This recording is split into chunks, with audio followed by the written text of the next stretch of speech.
Massa dari sejumlah serikat buruh dan pekerja di Sumatera Selatan gelar unjuk rasa menolak Undang-Undang Cipta Kerja di depan kantor DPRD Sumatera Selatan.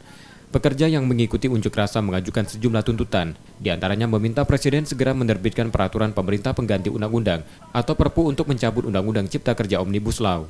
Harapkan supaya Undang-Undang Omnibus Law ini dapat direvisi atau sekaligus untuk diperpukan oleh Bapak Presiden.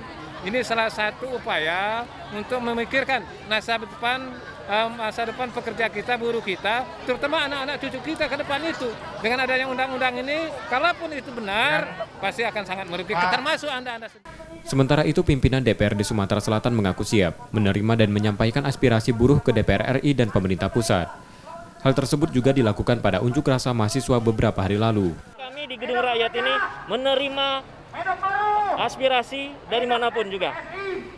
Itu terkait dengan aksi hari ini. Jadi kami di DPRD siap mengawal aspirasi apapun dari masyarakat Sumatera Selatan, baik buruh, mahasiswa, ataupun dari elemen lainnya juga. Seperti itu.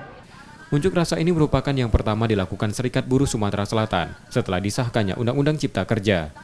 Untuk mengamankan unjuk rasa, polisi mengerahkan ribuan personil serta memasang kawat berduri di sekeliling lokasi unjuk rasa. Rizky Nurmizan, Kompas TV, Palembang.